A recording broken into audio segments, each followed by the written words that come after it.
মুজিবুল হক চুন্নু সাহেবের হয়তো আমি বলে দেয়াতে সমস্যা হচ্ছে। চুন্নু সাহেবের কথায় আমি এমপি হইনি। আমি এমপি হয়েছি আমার 7 লাখ মানুষের ভোটে এবং দোয়া এমপি হয়েছি এবং ল্যান্ডস্লাইড ভিক্টরি হয়েছে আমি আমার জনগণকে খুশি করার জন্য যা করব তাই করব। আমি এর বাইরে কোনোদিন যাওয়ার প্রশ্নই আসে না।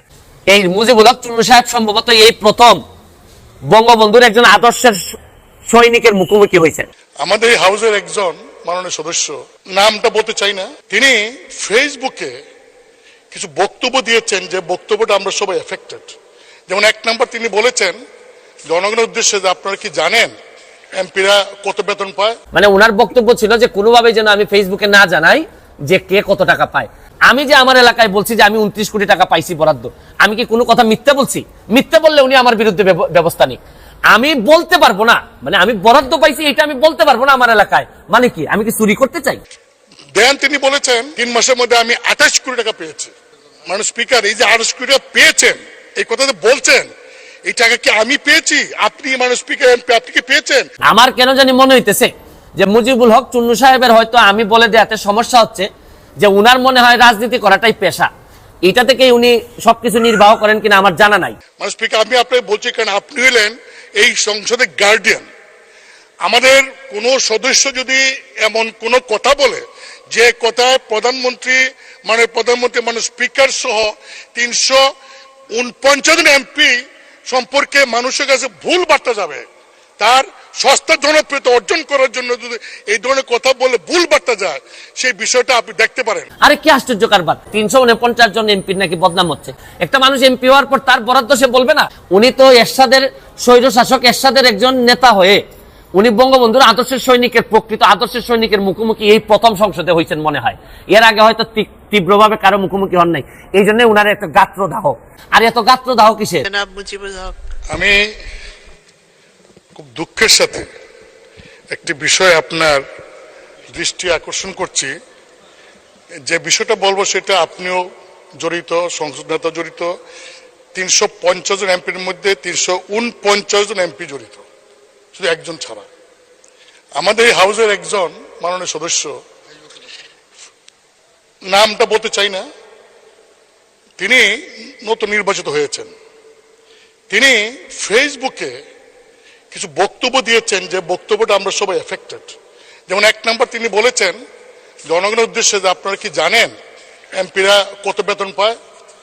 তারা তো এটা বলে না, গোপন করে। তিনি বলেছেন যে 1,72,000 বেতন তিনি পেয়েছেন। মানে স্পিকার, আমরা কত বেতন পাই এটা তো লুগানি কিছু নাই, এটা ওয়েবসাইটে গেলে পাওয়া যাবে।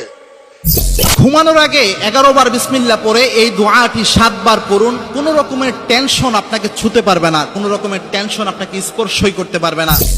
দেন তিনি বলেছেন যে এই 3 মাসের মধ্যে, জানেন 3 মাসের মধ্যে আমি 28 কোটি টাকা পেয়েছি। 28 কোটি টাকা কিভাবে পেলেন? যে 3 কোটি টাকা পেয়েছেন গম টমের জন্য আর 25 কোটি টাকা পেয়েছেন রাস্তার জন্য।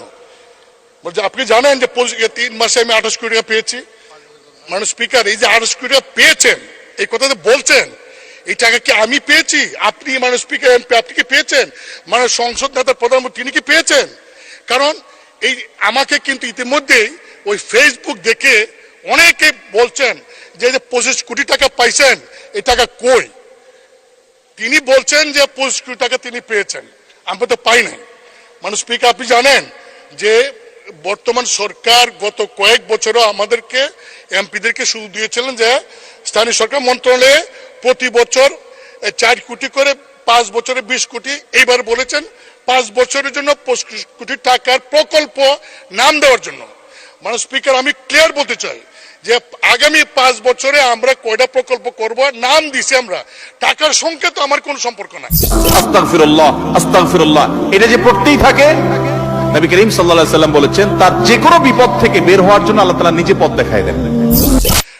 এই আমরা নাম দেই, এলজিডি তারা সার্ভে করে, তারা টেন্ডার করে, তারপরে তারা কাজ করে, বাস্তবায়ন করে। কিন্তু মাননীয় সদস্য যেভাবে বলছেন যে আমরা 25 কোটি টাকা আমরা পেয়েছি, শুধু তাই না, তিনি আরো বলেছেন যে এমপি যে তো লাভবান, যদি আগে জানতাম তাহলে আরো আগে এমপি তেমন তো বড় ব্যবসা। মানে স্পিকার, আমি আপনাকে বলছি কারণ আপনি হলেন এই সংসদের গার্ডিয়ান। আমাদের কোন সদস্য যদি এমন কোন কথা বলে যে কথায় প্রধানমন্ত্রী মানে স্পিকার সহ 349 জন এমপি সম্পর্কে মানুষের কাছে ভুল বার্তা যাবে, তার সস্তা জনপ্রিয়তা অর্জন করার জন্য যদি এই ধরনের কথা বলে ভুল বার্তা যায়, সেই বিষয়টা আপনি দেখতে পারেন।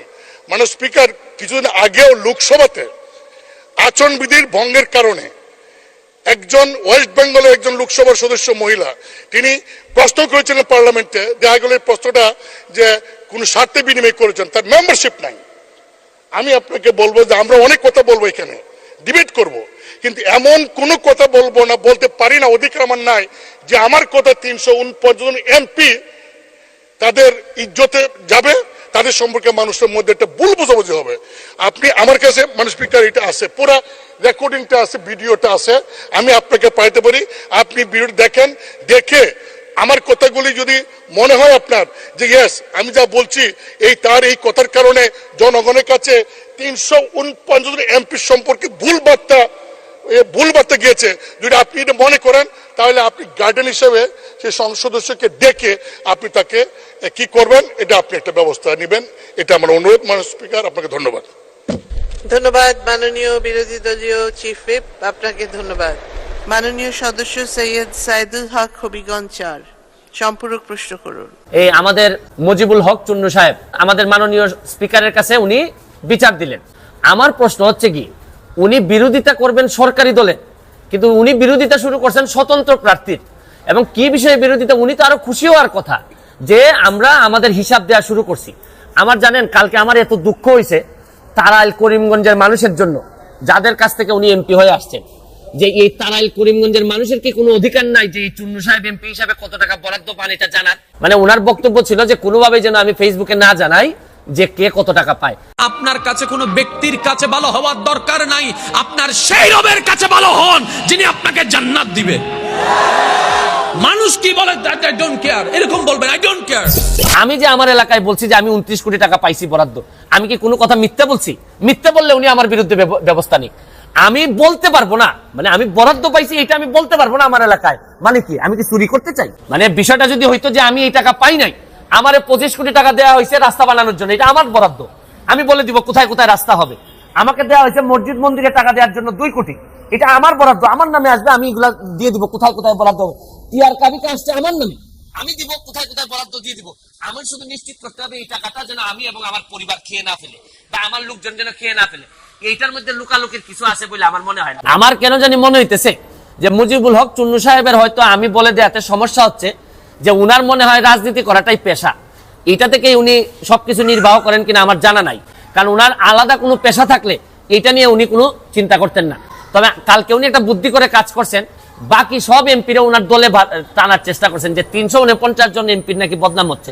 আরে কি আশ্চর্য কারবার, একটা মানুষ এমপি হওয়ার পর তার বরাদ্দ সে বলবে না যে আপনারা জনগণের এই বরাদ্দ আসছে, আপনারা আপনারটা ভাগ করে নেবেন। আরে আপনি জানেন যে এইবার মাননীয় প্রধানমন্ত্রী জননেত্রী শেখ হাসিনা আমাদের সবাইকে শাড়ি দিয়েছেন এলাকায় বন্টন করার জন্য। এই শাড়ি কি আমি প্রধানমন্ত্রীর উপহার কি আমি বলবো না? মানে আমি কি এটা লুকাই রাখবো? লুকাই রেখে কি আমার কি এটাকে আমি বিক্রি করে দিব? তা আমি বুঝলাম না স্বচ্ছতার মধ্যে প্রবলেমটা কোথায়। ঘুমানোর আগে 11 বার বিসমিল্লাহ পড়ে এই দোয়াটি 7 বার পড়ুন। কোন রকমের টেনশন আপনাকে ছুতে পারবে না, কোন রকমের টেনশন আপনাকে স্পর্শই করতে পারবে না। আমি যদি স্বচ্ছ হইতে চাই, আমি যদি যে বরাদ্দ পাই এটা যদি আমি বলে দিতে চাই, বলি জনগণকে, তো এইখানের মধ্যে এমপি হিসাবে আমি অপরাধটা কি করলাম? আর আরেকটা জিনিস হচ্ছে কি, আমি বারবারই বলছি এমপি কিন্তু আমার পেশা না। আমার পেশা হচ্ছে কি বিং এ ব্যারিস্টার, আমি এখানে প্র্যাকটিস করি সুপ্রিম কোর্টের আইনজীবী হিসাবে। আর আমি কথা দিছি যে আমি এমপি হিসাবে একটা টাকা হারাম খাবো না, আমার রক্তের মধ্যে হারাম যাবে না। সুতরাং রাষ্ট্রের টাকা, জননেত্রী শেখ হাসিনার সরকারের টাকা, এটা যে টাকা আসবে এটা আমি সবার সামনে তুলে ধরবো। চুন্নু সাহেব, আমি আপনার একটা কথা বলি, এর চেয়ে বড় বড় সাহেবদের সাথে আমার দেখা হয়েছে, তাও আমার চরিত্র বদলায় নাই। আমি আমার যে কাজ বিশ্বাস করে করি, স্বচ্ছতার সাথে করার চেষ্টা করি, যতদিন করবো ততদিন এমপি থাকবো। এটা কি আমার বাপের পোস্ট নাকি যে সারা জীবন থাকা লাগবে এখানে? আমার যদি যোগ্যতা না থাকে, আমার চেয়ে ভালো লোক যদি আসে এমপি হবে। কিন্তু আমি যতদিন আছি অতদিন যেটা সাধারণ মানুষের, আমি চুন্নু সাহেবের কথায় আমি এমপি হই নাই। আমি এমপি হয়েছি আমার 7 লাখ মানুষের ভোটে, এবং দোয়া এমপি হয়েছি, এবং ল্যান্ডস্লাইড বিক্রি হয়েছে আমার। আমি আমার জনগণকে খুশি করার জন্য যা করব তাই করব, আমি এর বাইরে কোনোদিন যাওয়ার প্রশ্নই আসে না। আমি আমার আল্লাহকে রাজি করবই, আমি আমার আখিরাত কামাই করবই, আমাকে জান্নাতে যেতেই হবে। আমাকে জাহান্নাম থেকে বাঁচতেই হবে, এছাড়া আমার আর উপায় নাই। কারণ কবরের এবং জাহান্নামের যেই ভীষণ ভয়ঙ্কর আযাবের বর্ণনা, এই মুজিবুল হক চুন্নু সাহেব সম্ভবত এই প্রথম বঙ্গবন্ধুর একজন আদর্শের সৈনিকের মুখোমুখি হয়েছেন। এর আগে হয়তো উনি ওইভাবে মিট করেন নাই, কারণ উনি তো হচ্ছেন গিয়ে একজন স্বৈরা শাসক এরশাদের নেতা, স্বৈরা শাসক এরশাদ, যিনি সারা জীবন এরকম জোর জবরদস্তি আর টাকা বানানো ছাড়া তার নেতা কর্মীদের খুব বেশি কিছু শিখাই যান নাই, সবার না, অল্প কিছু নেতাদেরকে, যারা অনেক টাকার মালিক হয়েছেন এরশাদের আমলে। উনি তো এরশাদের স্বৈর শাসক এরশাদের একজন নেতা হয়ে উনি বঙ্গবন্ধুর আদর্শের সৈনিকের, প্রকৃত আদর্শের সৈনিকের মুখোমুখি এই প্রথম সংসদে হয়েছেন মনে হয়। এর আগে হয়তো তীব্রভাবে কারো মুখোমুখি হন নাই, এই জন্য উনার এত গাত্রদাহ। আর এত গাত্রদাহ কিসের? মুজিবুল হক চুন্নু সাহেবের যে ব্রেইন আর যে অবস্থা, তার ব্যাপারে আমি যা শুনি তাতে আমার বিশ্বাস মাননীয় স্পিকারও জানেন তার অবস্থাটা কি। যে তারে সে যখন বক্তব্য দেয় আমি বুঝতেই পারি না কি বিরোধী দলের লোক বক্তব্য দিচ্ছে নাকি না সরকারি দল বক্তব্য দিচ্ছে, মানে এমন ভাবে সরকারের মধ্যে ঢুকে আছে এই ভদ্রলোকের বিরোধী। আরে ভাই, সবসময় সরকারি দলের সাপোর্ট করার জন্য তো মাঝে মধ্যে বিরোধিতা করতে। ধন্যবাদ মাননীয় স্পিকার। ধন্যবাদ মাননীয় সদস্য। দর্শক, এবার মুজিবুল হওয়ার চুন্নুকে ধোলাই করলেন ব্যারিস্টার সুমন। তার কারণ হচ্ছে, দর্শক আপনারা ভালো করেই জানেন গতকাল মুজিবুল হক চুন্নু এমপিরা কত টাকা বেতন পায় সেটা ব্যারিস্টার সুমন ভাই খোলাসা করার কারণে ব্যারিস্টার সুমন ভাইকে সংসদে অপমান করেন। কারণ এমপিরা কত টাকা পায় সেটা প্রকাশ করাটা তার কাছে ঠিক মনে হয়নি। তার মানে দর্শক আপনি বুঝতে পারতেছেন সে নিশ্চয়ই দুর্নীতিবাজ। যদি দুর্নীতিবাজ নাই হয় তাহলে কেন সেই ধরনের কথা বলবে? দর্শক আপনারা ভালো করেই জানেন ব্যারিস্টার সুমন একজন সৎ সাহসী বীর সৈনিক। যেখানে অন্যায় দুর্নীতি সেখানে তিনি রুখে দাঁড়ান। তিনি এমপি হিসেবে কত টাকা পান এবং কোথায় কোথায় টাকা খরচ করেন সব জনগণের সামনে তুলে ধরেন। আর এই তুলে ধরাই সহ্য হয়নি বিরোধী দলীয় নেতা মুজিবুল হক চুন্নু সাহেবের, তাই তো আজ ধোলাই দিচ্ছেন ব্যারিস্টার সুমন। দর্শক, এই ব্যারিস্টার সুমন এর কারণেই কিন্তু আমরা বড় এমপি মন্ত্রীদের সকল দুর্নীতি দেখতে পাচ্ছি। আমার মনে হচ্ছে অন্য সাহেবের সময়ও ফুরিয়ে এসেছে, এই জন্যই তিনি পা ফেলেছেন তার হাতে। দর্শক, আজকের এই ভিডিওটি বেশি বেশি শেয়ার করে সকলকে দেখার সুযোগ করে দিন। সবাই দেখুক এবং জানুক ব্যারিস্টার সুমনকে অপমান করার জবাব কিভাবে হয়। তো দর্শক ভালো থাকবেন, সুস্থ থাকবেন, আর চ্যানেলের নতুন হয়ে থাকলে এখনই সাবস্ক্রাইব করে রাখুন। Thank you for watching the full video from America. Respect American TV. RAT is the US broadcaster. To an estimated weekly audience of 1.5 million people. Providing news and information in more than 20 languages. Committed to telling the truth to the audience. Truth Media Respect American TV. Subscribe now, Respect American TV.